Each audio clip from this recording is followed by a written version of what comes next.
There's a question that almost nobody asks themselves, not because it's difficult, but because the answer's terrifying. What if the reason people take advantage of you isn't because they're selfish? What if, yet without even realizing it, you taught them how to treat you?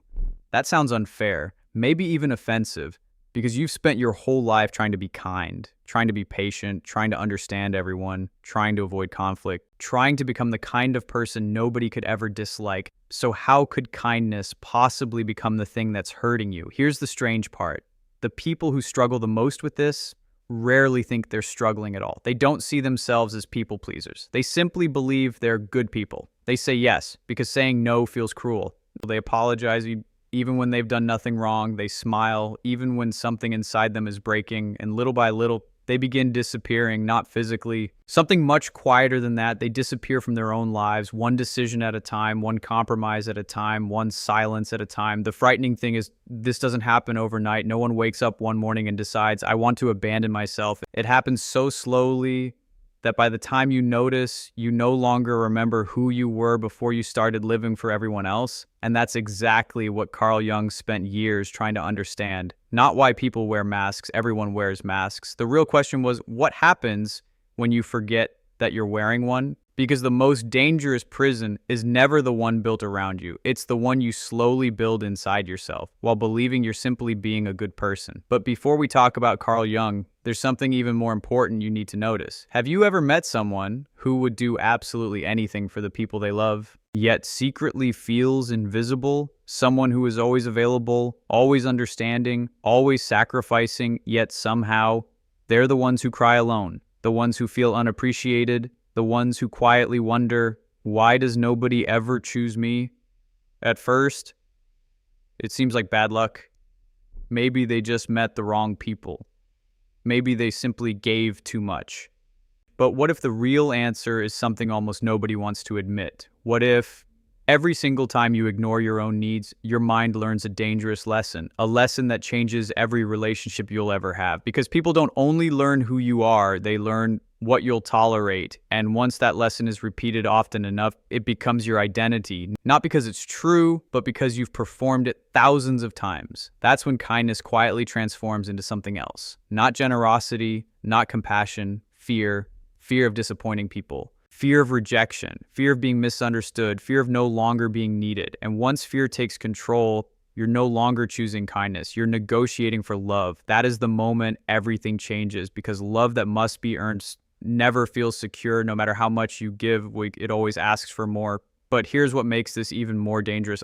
Most people spend their entire lives trying to solve the wrong problem. They believe the solution is finding better friends, a better relationship, a better family, a better workplace. Yet wherever they go, the same story repeats itself. Different faces, different cities, different jobs, exactly the same pain. Why? Carl Jung believed the answer had very little to do with other people, and almost everything to do with the invisible role you started playing long before you even realized it existed. A role so convincing that eventually even you began believing it. And once that happens, escaping it becomes one of the hardest psychological battles a person can face, because you're no longer trying to convince other people. You're trying to remember who you were before you needed everyone's approval to feel worthy. And that's where our story really begins. There is something fascinating about addictions. Most people imagine alcohol, drugs, gambling, but some addictions don't destroy your life all at once. They erase you so quietly that no one notices. Not even you. Because unlike other addictions, this one gets rewarded. People praise you for it. They call you generous, kind, reliable, selfless. You have such a beautiful heart. You always think about everyone. I wish more people were like you. Every compliment feels like proof that you're becoming the person you're supposed to be. Until one day, something strange begins to happen. You're exhausted, not physically, emotionally. You start waking up already tired. Simple conversations feel heavy. Messages you once answered immediately now stay unopened for hours. You tell yourself you just need a vacation, a better routine, more sleep. But deep inside, you know that's not the real reason, because your exhaustion didn't come from working too much. It came from performing too much. Have you ever walked away from a conversation and realized you never actually said what you were thinking? You smiled, you agreed, you nodded, you said whatever you want, Even though every part of you wanted something completely different, it seems insignificant. Just one conversation, just one compromise, but your brain keeps count every single time. Every moment you silence yourself, your mind learns something. It whispers, my feelings are less important. My needs can wait. Keeping people comfortable matters more than telling the truth. The terrifying part is that your brain becomes incredibly efficient at repeating whatever keeps you safe, and approval feels safe. Think about childhood. Almost none of us learned love through words. We learned it through patterns. When you behaved, people smiled. When you achieved something, they celebrated. When you stayed quiet, there was peace.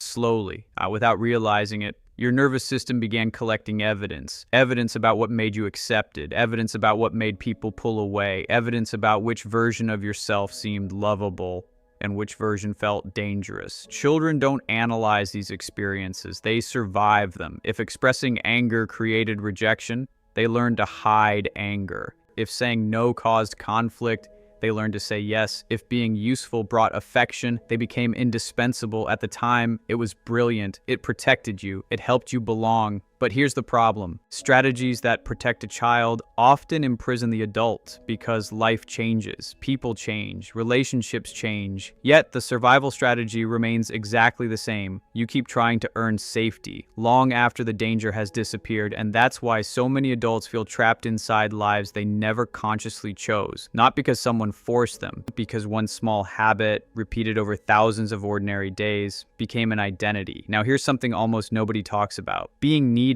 feels incredibly similar to being loved. At first, they're almost impossible to tell apart. Someone calls because they need help. You go. Someone asks for another favor, you say yes. Someone unloads all their emotional pain onto you. You listen again.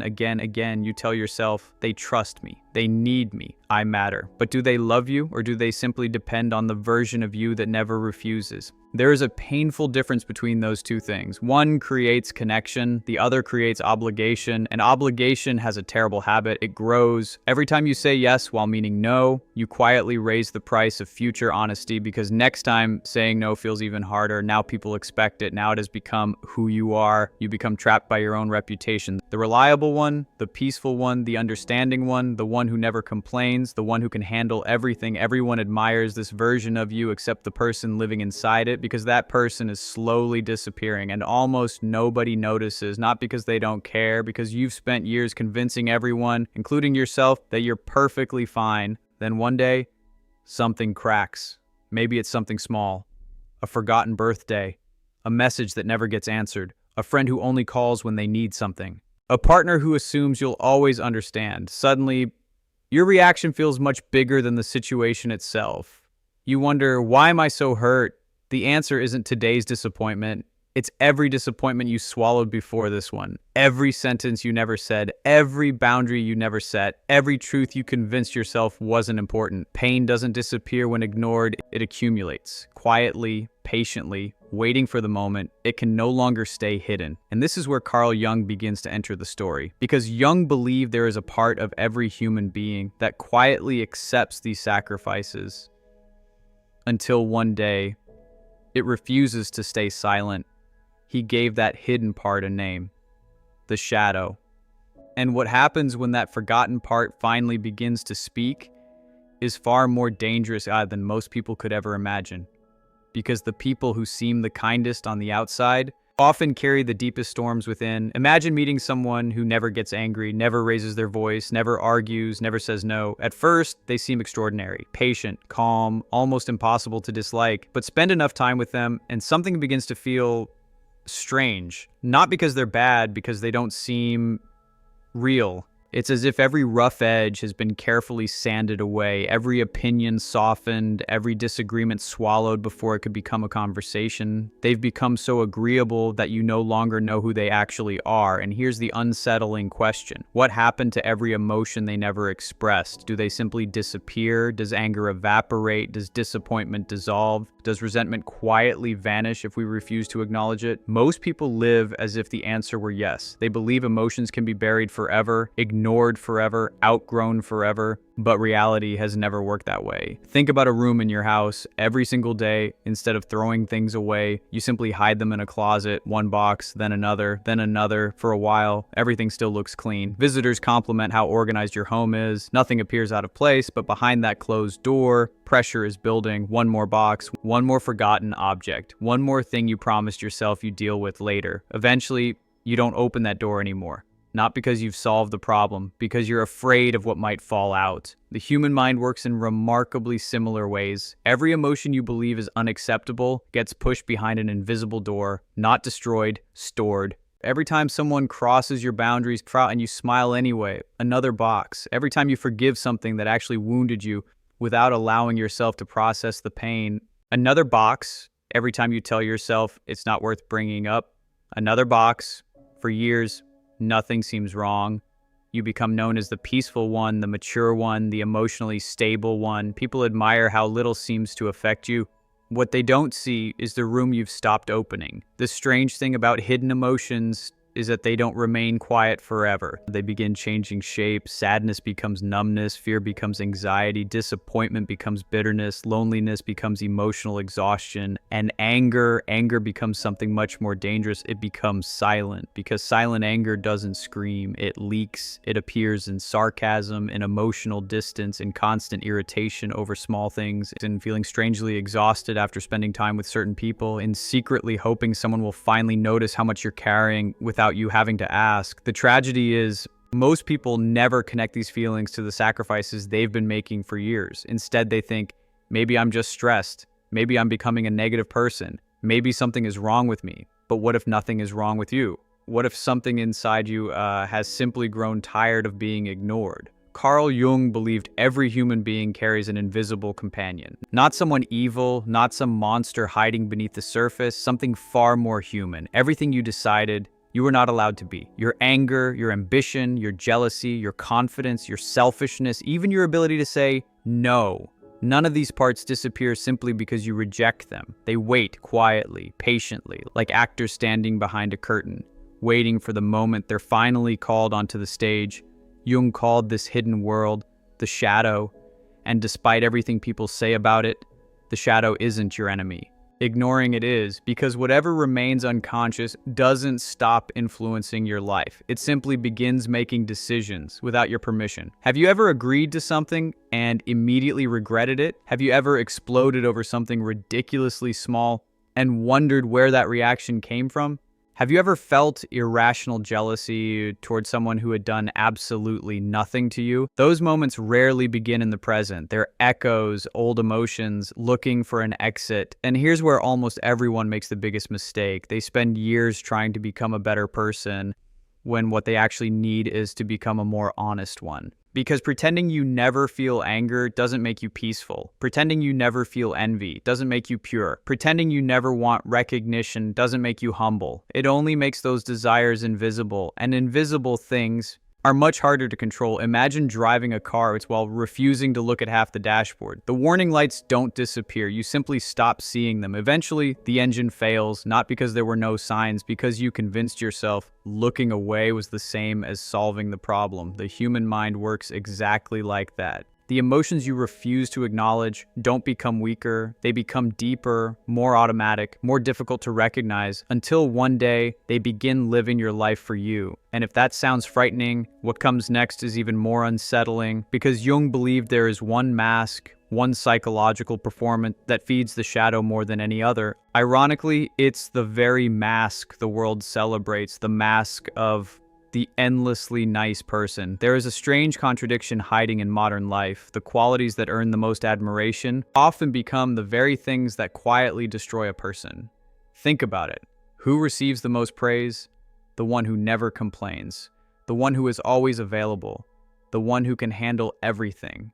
The one who sacrifices without asking for anything in return. From the outside, this looks like strength, but have you ever wondered why so many of these people secretly feel empty? Why they give so much, yet somehow feel unseen? Because there's something the world rarely tells you. People don't always reward authenticity. Sometimes they reward predictability, and if you're always the one who says yes, People begin expecting your yes, not appreciating it, expecting it. At first, that doesn't seem like a problem. In fact, it feels comforting. People call you first, and they trust you, they include you, you feel important, needed, valuable, but slowly, without realizing it, something changes. You stop asking yourself, what do I want?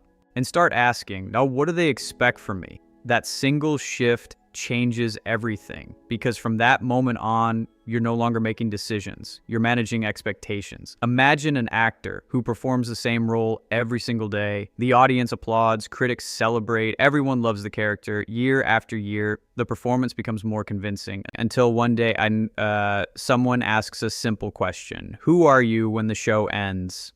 The actor freezes, not because he doesn't want to answer, because he genuinely doesn't know anymore. That sounds dramatic, but isn't that exactly what happens to so many people? You become the responsible one, the mature one, the helper, the peaceful one, the strong one.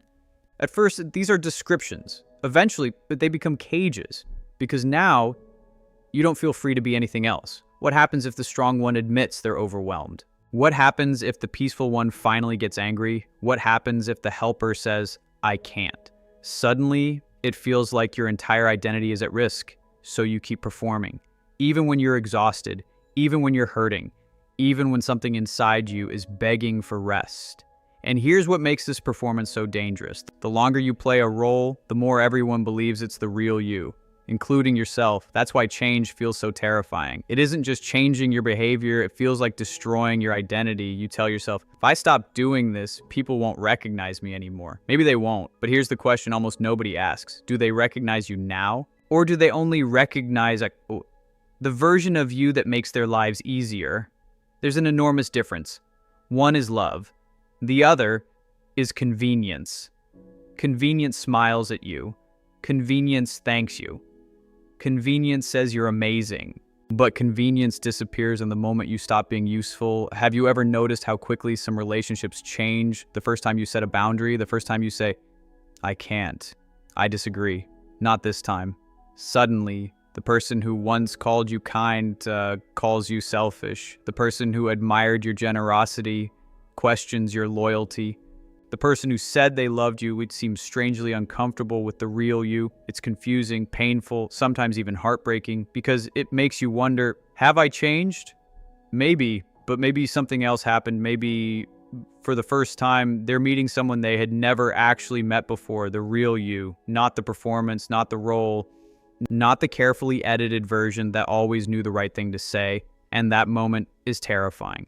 Not because authenticity is dangerous, because uncertainty is. Your mind immediately starts negotiating. Maybe I was too harsh. Maybe I should apologize. Maybe I should go back to how things were. Why? Because your nervous system has learned something over many years. Approval equals safety. Disapproval equals danger. It doesn't matter that you're an adult now. Your brain still reacts as though rejection were a threat to survival. Carl Jung understood this long before neuroscience existed. He believed every person develops a social identity, a version of themselves designed to function in the world, a necessary role, a useful role, but a dangerous one. If you mistake it for your entire identity, he called it the persona. Not because wearing it is wrong, every human being wears one. The danger begins the moment the mask becomes so comfortable that you forget there is still a face underneath it, and if that happens, something inevitable begins. The more perfect the mask becomes, the hungrier the person beneath it grows.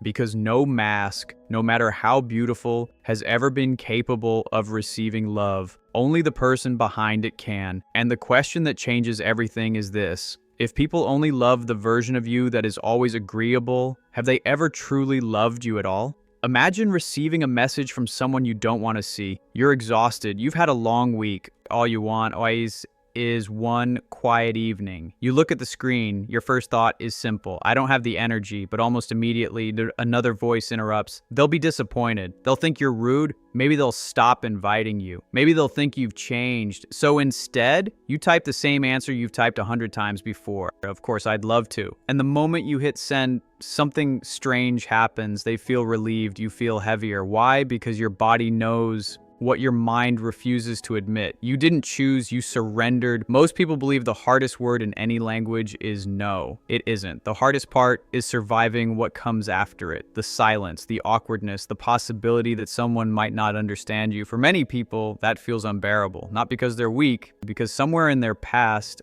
love became connected to compliance. Think back for a moment. As children, how often were we rewarded for making life easier for everyone else? Be a good boy. Be a good girl. Don't answer back. You don't make a scene. Think about other people. None of those lessons are evil. Many are necessary, but something subtle often happens. The child doesn't learn, my behavior matters. The child learns, my acceptance depends on my behavior. That belief quietly follows them into adulthood. It walks into friendships, into marriages, into workplaces, into every relationship they build without realizing it. And they stop asking, is this right for me? Is this so I can start asking, what do I need to do so this person doesn't leave? Do you see how different those questions are? One comes from self-respect, the other comes from fear, and fear is incredibly persuasive. It will convince you to stay in conversations that drain you, to remain in relationships that slowly erase you, to accept disrespect, because confrontation feels even scarier. The mind becomes remarkably creative when its only goal is avoiding rejection. It tells you, it's not that bad, and maybe I'm overreacting, and they're just having a difficult day. I should be more understanding. Sometimes those things are true, but not always. And here's the danger. When you repeatedly ignore your own discomfort, your discomfort stops speaking politely. It starts screaming, not with words, with anxiety, with exhaustion, with emotional numbness, with the strange feeling that you're living a life that somehow doesn't feel like yours. The body always keeps score, even when the mind is busy making excuses. Have you ever noticed how children express exactly what they feel? If they're happy, they laugh. If they're angry, they cry. If they don't want something, they simply say no, no guilt, no apology, no negotiation. Somewhere along the journey into adulthood, many people lose that ability, not because they become wiser, because they become afraid of being seen as selfish, afraid of disappointing someone, afraid of no longer being the person everyone depends on, and slowly they confuse self-sacrifice with love. But those are not the same thing. Love is a gift. Self-abandonment is a transaction. One creates closeness, the other creates resentment. Carl Jung believed that becoming psychologically whole required something incredibly uncomfortable. Not becoming more acceptable, becoming more authentic. He called this process individuation, not because it makes life easier, quite the opposite, because the moment you begin living honestly, something unexpected happens. Some relationships become stronger, others begin to crack. At first, Lloyd, that feels like failure, but what if it isn't? What if those cracks don't reveal the weakness of your relationships, but the weakness of the roles they were built upon? Think about that. If one honest boundary is enough to destroy a relationship, what exactly was holding that relationship together in the first place? Was it love, or was it your willingness to disappear? That question is uncomfortable, because once you ask it, you can't unknow it. You begin looking at your life differently. You notice the conversations where you stay silent, the invitations you accept out of guilt, the apologies you give just to restore peace, the promises you make while hoping they'll somehow disappear. And then, for the first time, another possibility appears. What if saying no isn't pushing people away? What if it's finally inviting the right people to meet the real you? That possibility changes everything, because from this point forward, the greatest challenge is no longer learning how to please everyone. It's learning how to disappoint people without abandoning yourself, and that is where almost everyone turns back, because what comes next is the hardest psychological test of all. There is a moment that almost everyone who spends their life pleasing others eventually experiences. It doesn't happen during a major argument. It doesn't happen after years of therapy. It usually begins with something incredibly small. A phone call you decide not to answer, a favor you politely decline, an invitation you turn down, a boundary you finally decide to protect. From the outside, nothing extraordinary happened, but inside, it feels like your entire world is collapsing. Your heart beats faster, your stomach tightens, your mind immediately starts asking questions.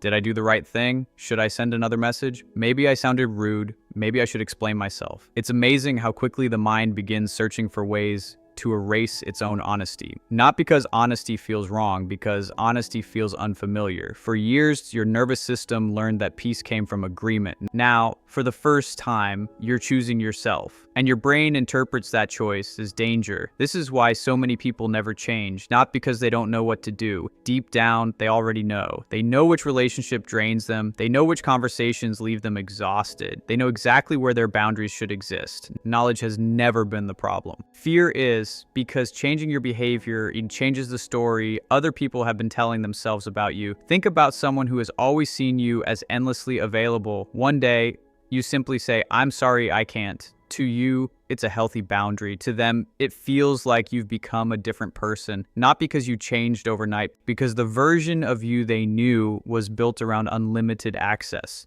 When access changes, their perception changes, and that's the moment many people panic. They mistake resistance for proof they are doing something wrong. But what if resistance is actually proof that something is finally changing? Think about every major change you've ever made: learning to walk, leaving home, starting a new job, ending a relationship. Every meaningful transformation felt uncomfortable before it felt natural. Why should becoming yourself be any different? Yet this transformation carries a unique kind of pain, because you're not only grieving relationships, sometimes you're grieving an identity, the identity of being the good one, the easy one, the dependable one, the person who never caused problems, the person everyone admired. There is something strangely addictive about being admired, not because admiration itself is bad, because it quietly becomes a substitute for self-worth. The applause becomes your mirror, the compliments become your evidence, the approval becomes your identity. Without realizing it, you stop asking, "Do I respect myself?" and start asking, do they still approve of me? Those are completely different lives. One is built from the inside, the other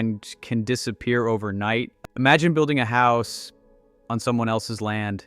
You decorate it, you improve it, you spend years making it beautiful, but one day, the owner decides they want the land back. Suddenly, everything you've built no longer belongs to you. That is exactly what happens when your identity depends entirely on other people's opinions. The moment they change, your entire foundation begins to shake. Carl Jung believed something remarkable. He believed that every meaningful psychological transformation requires a symbolic death, not physical death, the death of an old identity, the death of outdated beliefs, the death of roles that once protected you but can no longer help you grow, and every death is followed by grief. That's why becoming authentic often feels lonely at first. You're not only losing habits, you're losing certainty. You're saying goodbye to a version of yourself that survived for many years. You don't hate that version. In many ways, it saved your life. It helped you belong. It helped you avoid conflict. It helped you survive seasons when survival was all you knew. But survival is not the same as living. There comes a moment when the strategies that once protected you that begin imprisoning you, and perhaps the greatest act of courage is thanking those old strategies before gently letting them go. Because if you keep carrying every version of yourself you've ever been, there will never be enough room for the person you're becoming. That sounds beautiful. But reality is rarely that simple, because the first people to resist your growth are often the people who benefited most from your silence, not always intentionally, not always maliciously. Sometimes they simply became comfortable with your availability, comfortable with your patience, comfortable with your endless understanding. And when that changes, they may accuse you of becoming selfish, cold, different. The question is, different from what? Different from the version that abandoned itself every single day, or closer to the person you were always meant to become? Only you can answer that, because every life reaches a crossroads. One path offers approval, the other offers authenticity. Very few people get to keep both, and the choice you make in that moment quietly determines, the rest of your life. There is one final illusion, and perhaps the most dangerous of them all: the belief that becoming yourself means becoming someone new. It doesn't. In fact, Carl Jung would probably argue the opposite, because the greatest tragedy of the human mind isn't that we fail to become someone extraordinary, it's that we slowly abandon the person we already were Think back for a moment. Long before you worried about disappointing people, before you measured every word, before every decision had to be approved by someone else,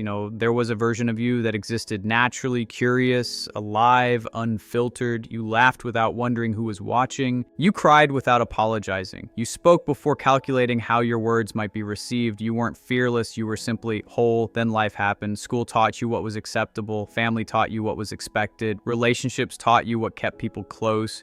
Society quietly rewarded the parts of you that fit and ignored the parts that didn't. Little by little, you began editing yourself, not because you were fake, because you wanted to belong, and every edit seemed so small. One opinion left unspoken, one emotion hidden, one dream postponed, one boundary ignored. None of them seemed important on their own, but years later, those tiny edits became a completely different person. The frightening part is, most people never notice when that transformation happens because it doesn't happen in one dramatic moment. It happens on ordinary Tuesdays, during ordinary conversations, through ordinary compromises. That's how identities change, not through grand decisions, through thousands of invisible ones. Imagine an old sculptor standing in front of a block of marble. Most people think he's creating something, but if you ask the sculptor, he'll tell you something very different. He isn't creating the statue. He's removing everything that doesn't belong. Perhaps becoming yourself works the same way. You don't build authenticity. You uncover it. Every honest conversation removes another layer. Every boundary removes another. Every uncomfortable truth, another. Every time you choose honesty over approval, something hidden begins to breathe again. At first, it feels unfamiliar, even lonely, because you've spent years introducing people to your mask. Now you're introducing them to yourself.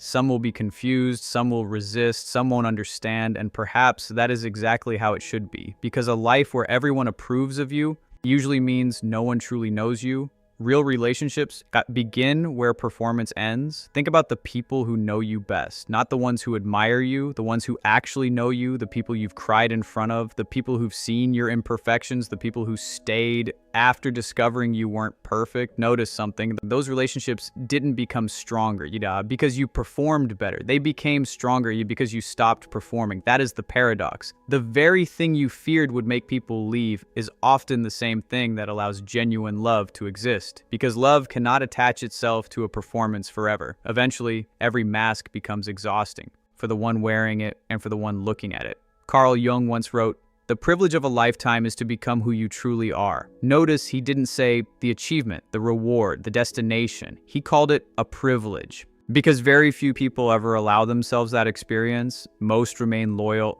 to the version of themselves that earned acceptance, even when that version quietly destroys their peace. Maybe you've been waiting for someone to give you permission to rest, permission to disappoint people, permission to stop carrying everyone else's expectations, permission to say, this is enough. But what if that permission was never theirs to give? What if you've been standing outside a door that has never been locked? The only person still holding the key is you. That realization is both beautiful and terrifying because it removes every excuse. No one else can become you. No one else can reclaim your voice. No one else can decide that today is the day the performance ends, only you. And perhaps that decision won't happen all at once. Maybe tomorrow you'll simply tell one small truth that you've been avoiding. Maybe you'll decline one invitation without inventing an excuse. Maybe you'll stop apologizing for taking up space. Tiny decisions, almost invisible, but identities are not transformed through giant moments. They're transformed through repeated acts of courage, one honest conversation, one healthy boundary, one moment where you choose authenticity instead of approval again and again and again, until one morning you notice something extraordinary. The anxiety that once controlled every interaction has grown quieter. The guilt that followed every boundary has become lighter. The silence that once frightened you has become peaceful, not because the world changed, because you did. And perhaps that was the journey Carl Jung wanted us to understand all along. Not the journey toward perfection, not the journey toward becoming everyone's favorite person, but the journey back to yourself. Because the greatest loss in life isn't losing other people. It's spending your entire existence trying so hard to be accepted that you never meet the person who was waiting beneath the mask all along. Título: Being Too Nice is Destroying Your Life, Carl Jung. Thumbnail: Too Nice, fundo preto, letras douradas, rosto parcialmente coberto por uma máscara dourada rachada. Perfeito. Agora estamos escrevendo como um roteirista de retenção, não como um professor. Antes de começar, vou definir uma regra que seguiremos em todos os roteiros do canal. Estrutura do The Kingdom Within. Cada capítulo terá 1. Hook, uma pergunta ou situação que cria curiosidade. 2. Storytelling, o espectador se identifica. 3. Escalada, o problema fica maior. 4. Insight de Jung, não como aula, mas como descoberta. 5. Loop aberto para o próximo bloco. O espectador nunca sente que aprendeu um conceito. Ele sente que está descobrindo algo sobre si mesmo. Hashtag título Being Too Nice is Destroying Your Life. Carl Jung. There is a question that almost nobody asks themselves, not because it's difficult,